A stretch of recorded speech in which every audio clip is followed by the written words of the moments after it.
Haleluya. Selamat pagi saudara. Salam sejahtera bagi kita semua. Selamat berjumpa kembali di doa kita pagi ini. Sebelum kita mendengarkan firman Tuhan, saya mau mengajak kita berdoa terlebih dahulu.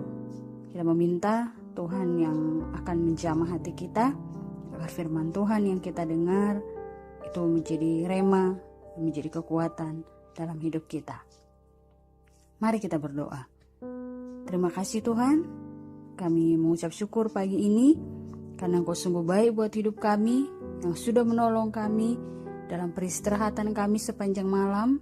Pagi hari ini kami boleh bangun dengan tubuh yang sehat. Sebentar, kamu mau mendengarkan renungan firman Tuhan. Tolong kami agar kami boleh dikuatkan dan kami boleh diteguhkan iman kami lewat firman Tuhan pagi hari ini. Terima kasih Tuhan, kami ucap syukur, kami berdoa dalam nama Tuhan Yesus Kristus. Haleluya. Amin. Puji Tuhan. Firman Tuhan pagi ini terambil dalam pasal yang kelima, ayat yang ke-15. Demikian firman Tuhan. Dan doa yang lahir dari iman akan menyelamatkan orang sakit itu, dan Tuhan akan membangunkan dia. Dan jika ia telah berbuat dosa, maka dosanya itu akan diampuni. Puji Tuhan saudara. Doa yang luar biasa adalah dambaan semua orang. Tetapi mengapa tidak semua orang mengalaminya? Apakah doa seperti ini hanya dikaruniakan kepada orang tertentu saja? Apakah hanya bagi mereka yang luar biasa? Tapi saudara, Alkitab tidak berkata demikian. Elia adalah manusia biasa yang banyak kekurangan dan kelemahan seperti kita. Tapi ketika dia berdoa, maka terjadi hal yang luar biasa. Saudara bisa baca itu dalam ayat yang ke-17 sampai ayat yang ke-18. Nah, apa yang menjadi rahasia Elia sehingga doanya begitu luar biasa? Kita bisa melihat yang pertama itu ayat yang ke-15. Di sana dikatakan bahwa Elia itu berdoa dengan iman. Seringkali kita berdoa hanya dengan rutinitas, tanpa iman. Semua doa kita mengalir secara otomatis, seperti doa yang dihafalkan dan menjadi kebiasaan saja dan bersifat formalitas semata. Itulah sebabnya kita tidak mengalami bahwa doa kita itu penuh dengan kuasa dan dijawab Tuhan. Misalnya orang sakit yang kita doakan itu sembuh, usaha yang kita doakan itu lancar, dan sebagainya. Saudara, berdoa dengan iman merupakan doa yang diakui dan diucapkan mulut kita, yang keluar dari hati yang percaya bahwa Tuhan mendengar dan menjawab, dan dengan kesadaran bahwa kita sungguh-sungguh membutuhkan kasih karunia Allah. Nah, berdoa dengan iman membuat kita berani bertindak menyelesaikan masalah sampai tuntas. Sebab iman menghasilkan keberanian dan kekuatan yang mengalahkan dunia.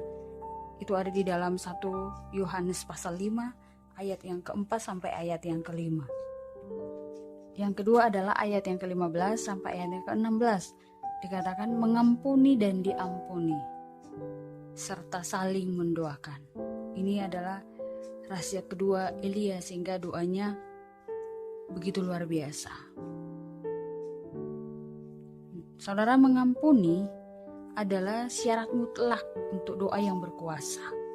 Ketika kita sedang melepaskan pengampunan kepada seseorang, maka kita akan mengalami pemulihan dan kasih karunia Tuhan akan melimpahi kehidupan kita. Nah, untuk kita bisa diampuni, kita harus mau mengakui dosa kita. Ketika kita saling mengaku dosa kita masing-masing, maka berkat dan kuasa Allah akan dinyatakan melalui doa-doa kita. Dan langkah berikutnya adalah saling mendoakan.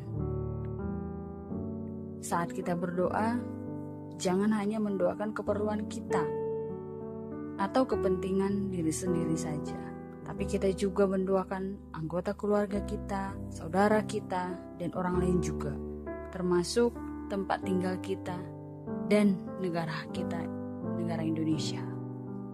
Apakah kita mau mengalami doa yang berkuasa? Kita harus melakukan dua hal yang di atas, saudara, yaitu memiliki iman yang berkualitas dan saling memberikan pengampunan dan doa. Maka kita akan melihat berkat-berkat Allah akan mengalir di sepanjang kehidupan kita. Tuhan memberkati kita semua. Saya percaya firman Tuhan yang kita sudah dengar yang akan menolong kita, mengingatkan kita dan mengajari kita kembali agar di saat kita berdoa, doa kita tidak berlalu begitu saja, tapi mengandung kuasa yang luar biasa seperti yang dialami oleh Elia. Dan saya percaya kita semua juga mengharapkan hal yang sama terjadi dalam hidup kita. Puji Tuhan, Tuhan memberkati kita semua. Mari kita berdoa. Terima kasih Tuhan, kami mengucap syukur buat kasih setiamu dalam hidup kami, yang selalu menolong kami, yang selalu membela hidup kami. Kalau kami ada sampai hari ini Tuhan, itu semua karena kasih Tuhan, karena kebaikan Tuhan, dan karena kemurahan Tuhan. Terima kasih buat firman-Mu yang mengingatkan kami kembali, supaya doa kami yang kami naikkan menjadi doa yang berkuasa, sehingga doa kami juga dijawab oleh Tuhan.